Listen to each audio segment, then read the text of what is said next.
I'm Alan Ludell, WDEL News, and next one, bottom of the hour, back to Rick Jensen, second hour live and local, 11:50 a.m. WDEL. Why is it some members of county council don't want you to see video of the meetings? Now, it's very difficult for people to get to meetings. We have lives. You have your own meetings to go to at 6:30. Forget about committee meetings during the day when you're at work. Kids are doing stuff. So Bob Weiner told county council, look, I don't think it's that hard to do this. In fact, I'm going to show you how easy it is. Oh, well, gosh, no. We can't have another county council person videotaping county meetings. Why, the public might see the way we behave. We can't do that. Audio. We have audio, but gosh, we don't want them to see our expressions when we're talking. It's against the law. Turns out that's not true. It's against council rules. Well, anyway, there was also a threat that perhaps Bob Weiner would be arrested for videotaping the council meeting last night. He was not arrested. But other county council critters are very unhappy with him. So I want to know, well, where's it posted? What are they doing with this? Bob Weiner's on the phone, as well as Delaware's godfather of social media, Professor Transparency, Ken Grant. So, Bob, thanks for being on the show, sir. And thank you very much, Ken. And how are you? Rick, good to see you. Ken, I think he was talking to you. I'm doing great. How are you guys doing? Well, what troubles me is that here's this guy surreptitiously videotaping everything. He's on the phone, and yet he says it's good to see me. So, when did you start working with General Alexander in the NSA, Bob? It's classified information. Okay. Let's start from the beginning. And Ken, I would like you to join in as well in the conversation, okay?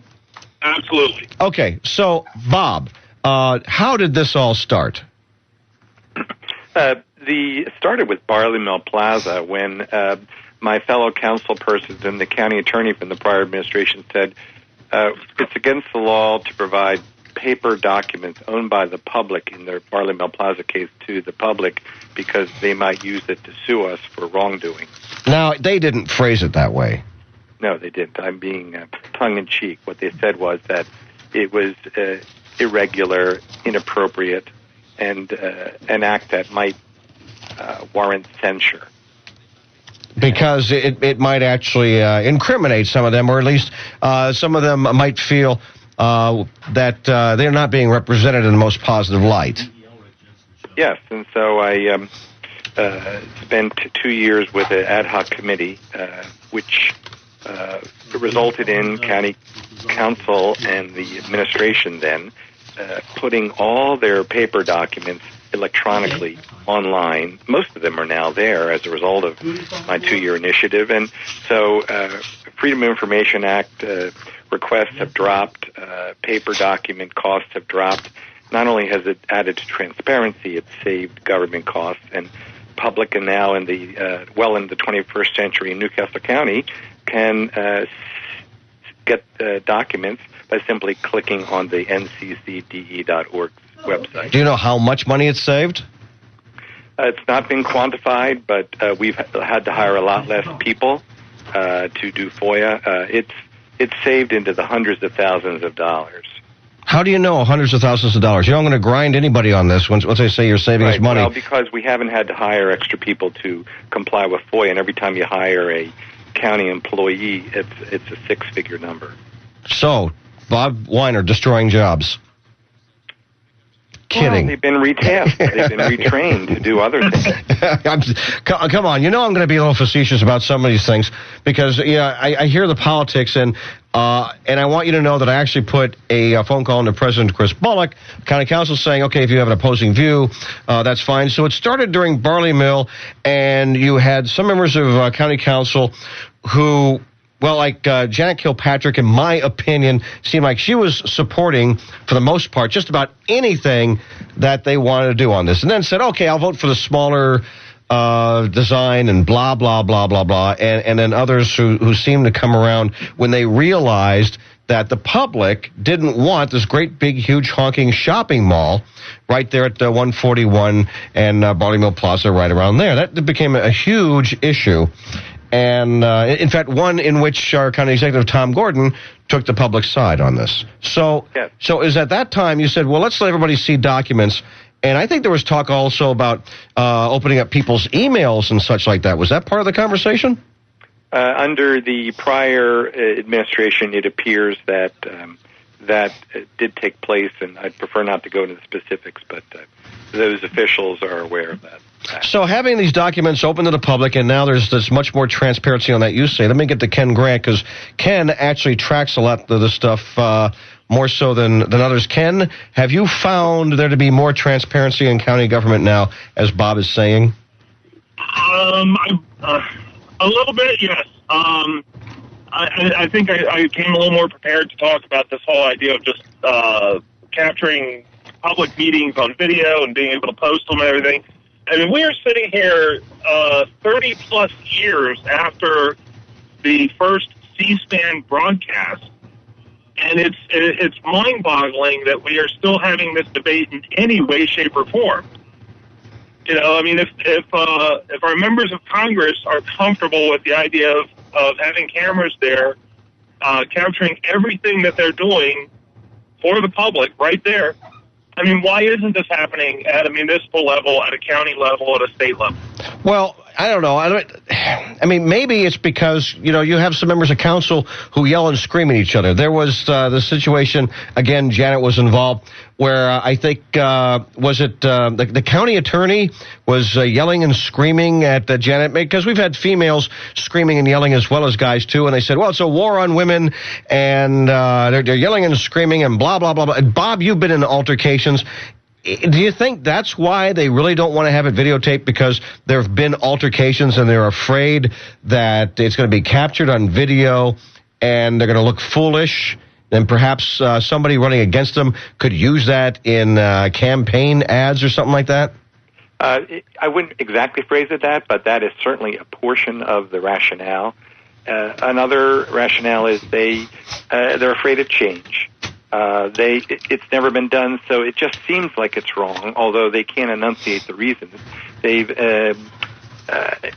stated a number of legally incorrect reasons, such as it violates election law or violates the state criminal law. But you know, I've answered each one of those very carefully. Our counsel, the Counsel Doolin, has provided information, not in the form of an opinion, but the information which speaks for itself. And yet, the final question I got from one council person was, well, we have all the answers to our questions, but we don't understand it. And until we do, would you please not go forward? Who said that? I'd rather not say. I'd like to know. If only somebody could videotape that conversation. If somebody could have, is that on audio tape? It's in an email that I actually sent you. It is. Oh, I didn't get. Here's what I got on the email. My videotape demonstration is solely for the purpose of demonstrating to council why council should be videotaping and posting the council public hearings. So we still have a way to go. You can listen to audio track posted. Let me go through the various points you say are invalid and explain for my listeners here why they are indeed invalid. Number one, council members said you can't do this because it's against the law. What was posted about the law that shows that that's an invalid argument? Well, council attorney gave them the law and said it speaks for itself. And I also gave them the law. But a couple council members say, well, we still don't understand. Don't understand it, right. Council rules. Is there anything in council rules? No. Number two reason, you need their permission. Not true, but I guess they don't want people to see whose lips are moving on what audio track. The third reason that you shouldn't, or you're not allowed to videotape council meetings is you should not do anything that's against the will of the council. What's your answer to that? I'm not quite sure what that means. It's against the will of the council. The council said, we don't like it, Bob, so don't do it. It's against our will. Yeah. I didn't know what our will meant exactly. It seems that they had an about face when they saw that they were cornered, and then decided that they were going to quickly approve a motion which really was out of proper form. But I go back to the saying of Robert J. Berndt, Senate, the conscience of the Senate, who said, quote, "Some of my best legislation has been sponsored by Democrats," end of quote. And so I take great pride in the fact that my best legislative ideas have been enacted, but by others. Let's see, another reason you cannot use your campaign funds to pay the videographer. Well, I've asked any of them who feel that way to file a complaint. None of them have. And I've given them the chapter, title and verse, Title 15, Chapter 80 of state law, which says that communications services and publicity are all legitimate authorized campaign expenses under Section 8020. So might this pose a problem now when you have, the expanded council and they all say, wow, you know what, Bob, this is a great idea. Let's all plug in video cams and they record everything to use for campaign pieces. And now everybody's in the mult box and plugging in the audio and there's not enough room for all the cameras and everybody wants to videotape this.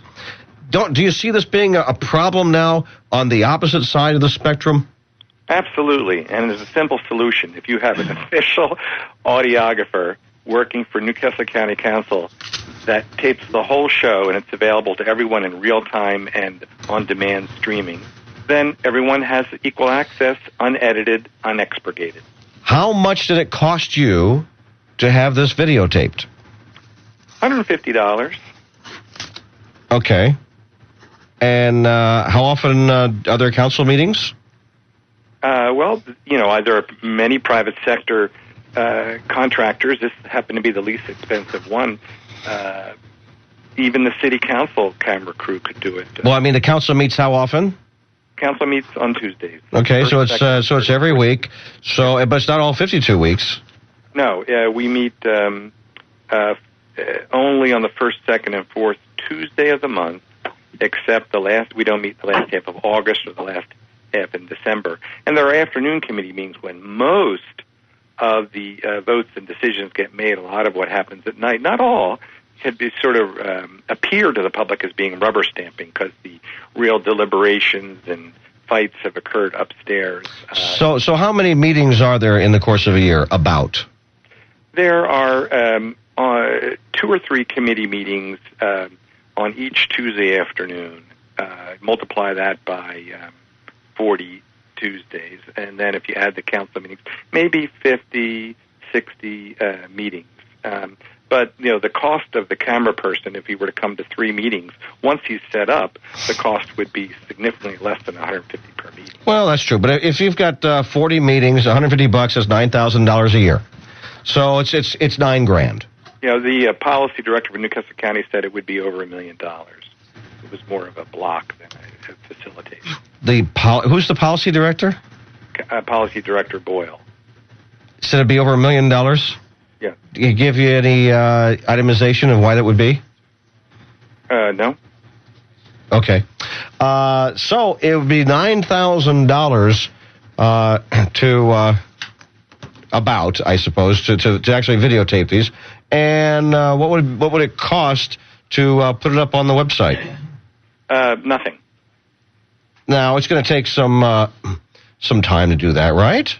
Right. That's included in the fee that I paid. It actually not to the county website, but to www.bobweiner.com because it's against the law currently for the public to see what their government's doing on the county website. Okay. So hear what's happening. So only at bobweiner.com can we see this? Yes. And by the way, at $9,000 would be 60 meetings at $150 each. So we do have people though who work on the web and upload things to the website, right? Yes. Well, maybe this would be overtime. Maybe they're already slammed with work, and this will take them more time to upload this, to FTP it. Yes, it could simply be a retasked county employee. The cost could be virtually nothing. Anyone with a smartphone can actually do the videotaping. Now, if you wanted to make it look good, you could have a 2 or 3 camera operation so that you could have a shot dedicated to a wide shot and one shot dedicated to a speaker at the podium and one to the different council persons to speak. Okay, I'm still not seeing where it's going to cost $1 million. Right. Okay. Ken Grant. Ken, you've gotten yourself into all sorts of trouble and excitement with videotape and putting up on social media. You and I both know videographers and producers. Can you see any reason why this would cost $1 million a year to do this? None whatsoever. And, just to segue into my similar thing, when I saw Bob's email last week, I reached out to him, said it was kind of timely. A few months ago, when the League of Women Voters held their candidate forum for the mayoral race in Newark, they started off by asking people to turn off all of their devices, no video, no Facebook, no Twitter posts, no nothing, which I found ironic considering that, every piece of literature they have seems to center around the idea of open government. And so we had that discussion that evening. It continued, and last week they reached out to me and said, "Well, we're having another candidate forum, and this time would you be willing to come out and videotape and post it for us?" So, I think that conversation has led to a more positive outcome than what many at first expected. And now, the interesting thing there is that the League of Women Voters, many chapters across the country, are relying on an FCC rule. That's what they continue to cite as the reason that they give for not allowing videos to be taken during their forums. But when I contacted the FCC, they verified that first, those rules were set up specifically for television and radio broadcasters. They have no jurisdiction on what goes on the web, on whether it's on the blog post or YouTube or whatever, and that the League of Women Voters seem to be kind of taking some of that rule out of context. All right, hang on. I want both of you to hang on through the news, please. Ken Grant, Delaware godfather of social media, Bob Weiner, county councilman, saying, hey, let's get county council meetings online, the full thing, and then when something occurs that really affects your life and you start paying attention, now you can go and actually watch the video. It's the Rick Jensen Show. Let me tell you, I don't like stupidity. I can't tolerate it. On 1150 AM WDEL. County Councilman Bob Weiner, I think, is slowly but surely winning the battle on getting full-time video in county council meetings. Why? Because the people that are against this seem like they're hiding something. The arguments they make are weak and foolish. I did put a phone call into the county council president to see if he'd like to have a different a point of view expressed here on the Rick Jensen Show, and I have not yet heard back from him, but it's wide open for him. So, Bob Weiner, county councilman, on the phone, videotaped yesterday's meeting to the dismay of some. Was it some or all county council members, Bob? I mean, there have to be some who are supporting you on this, right? None that would publicly enunciate their support. One Councilman Cartier, said that he's in principle in favor of it. Councilman Tackett also said he was in favor of it, but then they had caveats. Councilman Cartier said he was uncomfortable with, I think, using my campaign funds. So those two I applaud for taking a public position. By the way, I could understand that if because I know I get ridiculed for slippery slopes, but actions have consequences as well as potential consequences. And I wonder if they're sensing a slippery slope here, one that I mentioned last half hour. Now, if you're doing it, and it's perfectly legal and fine, might all the county council people want to cram a bunch of video cameras in there and stuff so they could do campaign videos and things like that? So if that's the concern, I get that. And Bob, you answered that succinctly saying, okay, then we should have a council video camera. I want to get on to Ken Grant, who, by the way, on Twitter, they're amazed, Ken. They say, look at you, you're everywhere. Smoke and mirrors, my friend. Smoke and mirrors. So, so why is videotaping the whole meeting important? And I say this I asked this question of you because WDEL records and broadcasts the audio on WDEL.com, and we also narrowcast the stream of what we edit. We will go in and interview county council people. We have Tom Lehman doing stories. It's at WDEL.com. We have video and everything. So if WDEL is doing video and interviews and such, why is it important to have the whole meeting on video online? Rick, I'm glad you asked that question. It was for Ken, though. Okay. Let me go to Ken first. Let me go to Ken first, and then you. Okay, Bob? Thank you. Okay. Well, I don't want Ken to be on, not be, taking part in the conversation. This goes into the whole idea of open government in the first place. I mean, the idea is we could walk into Legislative Hall when they're in session and sit down and watch them do what they're supposed to be doing. We can walk into the county council, city county building and watch these meetings. Why can't we sit at home? Like you said, we all have busy lives. I mean, I've certainly followed along several public discussions and debates via Twitter, via Skype, via whatever. The technology is there to allow us to do it, and it has been for some time. This is the 25th birthday of the internet, according to Google. There's no reason why the public shouldn't have access to this kind of information.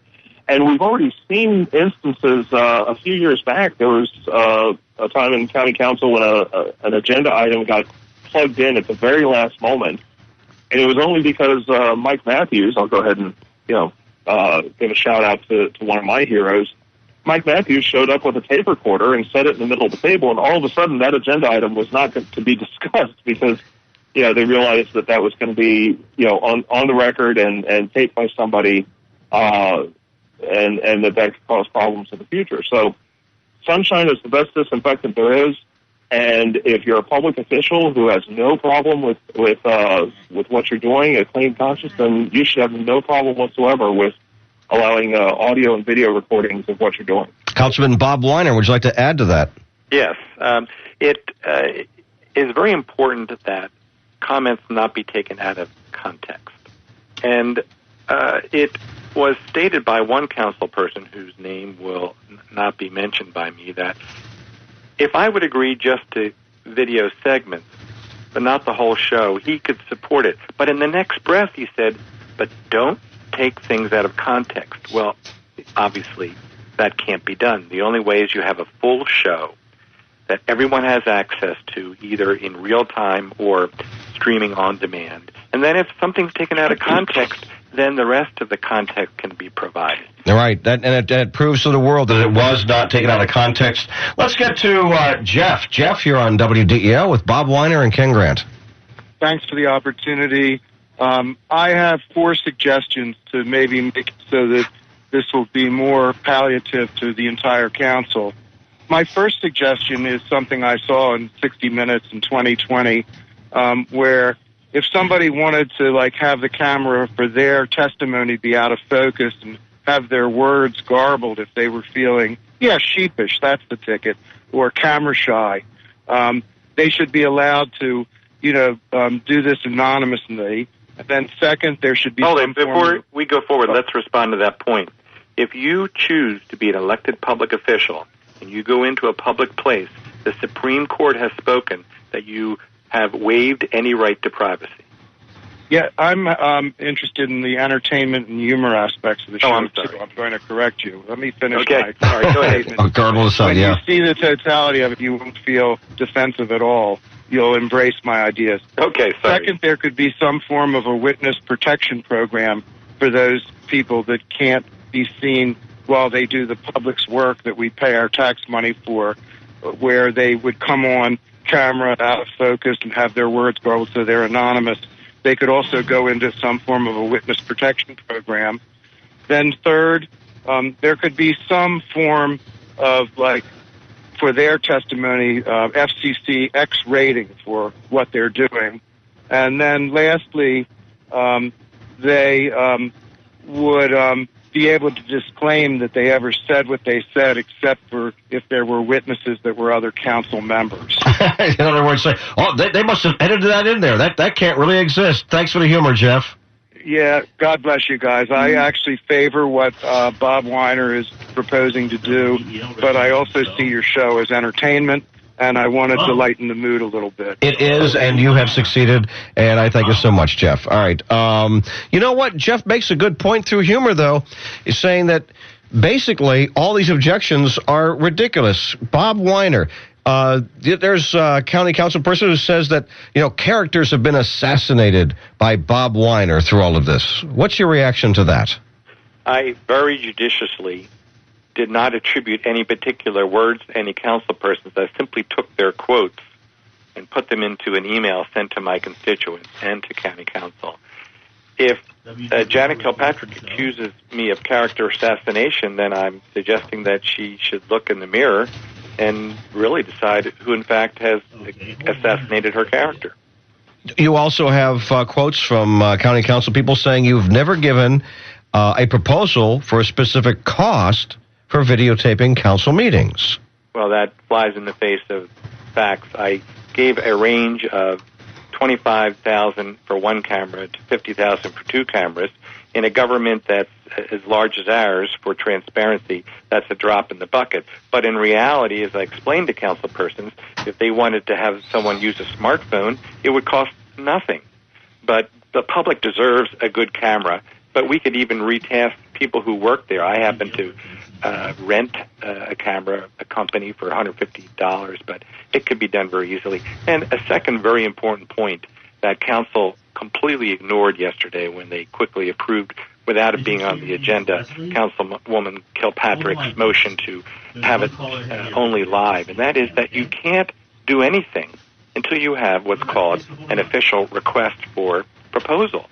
And to do that, council needs to enunciate how they want it done. Do they want it live streaming? Do they want it available on demand? Do they want it both? Do they want it available on ncctv.org? Do they want it on some other YouTube station? All these permutations. Do they want a private sector to do it? They want one of our council aides to do it? Do they want to use the city council, which has equipment built into the chambers? And in fact, I spoke to many council persons in Suffolk County. Some might now tout them as the most progressive jurisdiction, but I want to tell you, they went through this same angst 10 years ago. It's a matter of routine. City council doesn't matter routine, but on county council, because our backs to the audience, they've been able to sort of not understand the importance of people being able to see their facial expressions, their winks of the eye, their contortions. That all helps when you understand more than just audio, what's being said. And so they don't want to be seen saying one thing, wink, wink, nudge, nudge, they really mean just the opposite. How much do you think it would actually really cost for what you want to do? And I know you want internet, you want the cable, Channel 28, whatever, on-demand, smartphone. How much do you think it had a professional videographer, either employee of the city or private sector? How much do you think in the first iteration of this it would actually really cost? Well, the person who is the policy director for the city of Wilmington said that he would deny saying this, but I'm going to say it anyway. He said, well, we would give you access, if the city council approved, and he thought they would, to our camera people at $30 to $35 per hour in the evening at a sort of a second job. That you'd need 3 of them, and we'd just charge a flat rate for $30, and that's at the high end. It may be lower. Now, that would be a lot more than OK Video charged, but I'm just trying to show that's the top end. Now, they wouldn't necessarily do the video up in our 8th floor conference room because they don't have the equipment there already. But you're only looking at, when I said $20,000 to $25,000, that's on the top end of what it could be done. Okay, so it's $115 each meeting. That's less than $9,000 a year. I want to get to Leslie and Marianne, while we still have time with you guys. And let's see, this is Leslie. You're on WDEL with Ken Grant and Bob Weiner. Hi, Rick. I have a great respect for both Mr. Weiner and Ken Grant. I just hardly know anyone who has more common sense than Ken Grant. And in our government, common sense seems to be painfully lacking. I like this access idea I'm not good with technology, but I know Ken could probably build whatever they need. I'm still remembering Nancy Pelosi saying you have to read the bill to know what's in it. Yeah, but that was a bad thing. I think this could be a good thing. Yeah, this would be excellent, and I'd love to be right there when it happens. We just moved to Wilmington, and, we have had so many backroom deals in our federal government, the whole NSA thing and IRS and people taking the fifth. How could anyone not think that this is a good idea? Like Ken said, you can go to the meeting, you can ask questions at the meeting. What are they scared of? Whatever happened to openness and trust? I hardly trust any of them anymore. Well, Leslie, that's a good question. I appreciate that. I'll put you on hold and let Bob answer that question. Bob? Well, you'd be surprised how many accommodations, we'll say, that take place, and unless you're there to watch the totality of the circumstances, you really never see that. And the video and audio would still only provide a bigger window, but because I'm in government, I see what I find to be shocking even after 18 years. I'm considered an outsider, which is my badge of honor. I'm considered hopeless by some because my mentor, Phil Cloutier, said, never cut a deal, never trade your vote, always vote on the side of the angels, always vote on the merits.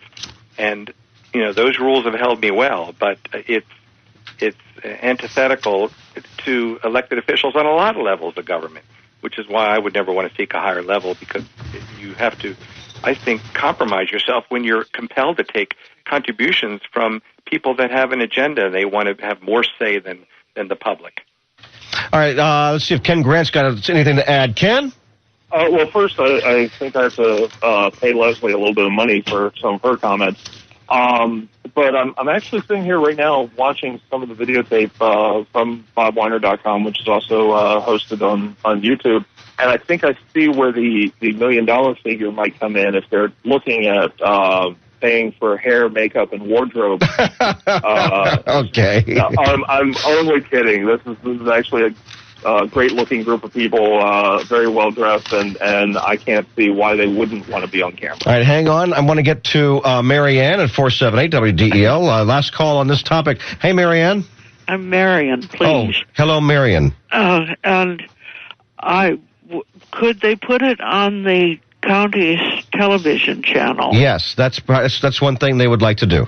That is important, because there are a lot of people who are not computer savvy and who don't. I have an old-fashioned telephone dial-up. It would mean I couldn't have a phone call for 3 hours while I'm watching county council. Yeah, you really need to have Verizon or Comcast come in and fix that. Get rid of that thing. And Ken Grant can advise you on that, right, Ken? I know some people. I know. Marion, thank you so much. God bless. The idea is you can put it on Verizon or Comcast and then DVR it, automatically record the thing. All right, we've got 90 seconds left here. Ken, give me 30 seconds because we know that the politician wants to take twice as much time. Yes, that was a friendly dig, Bob. This is the wave of the future, and public officials need to get on board now. If not, I think we'll see the public kind of taking over. I think it's the wave of the present, actually, and I appreciate your call, and thank you, Ken Grant. Let's get back to Bob. Bob, give us a big wrap-up and answer the question, how can we folks help? Please let your county council person know that you would like the opportunity for Bob Weiner to present his various possibilities at the Technology Committee meeting on the 18th of March at 1:30 p.m. City County Building on the 8th floor. The public has a right to observe and determine if their elected officials are maintaining the highest standards of ethics. Okay, I got 10 seconds. Technology meeting. You're not invited. You have to be invited. Nope, public. Oh, it is public. So, yeah, I don't understand why you want us to ask council to let you present when you can just go and present, right? Well, I want them to come and speak to the council. Okay, all right. You want the council people to come to the meeting. Yes, well, that would be real. And how about an RFP to get a specific dollar amount? Okay, appreciate that. Councilman Bob Weiner here on WDEL.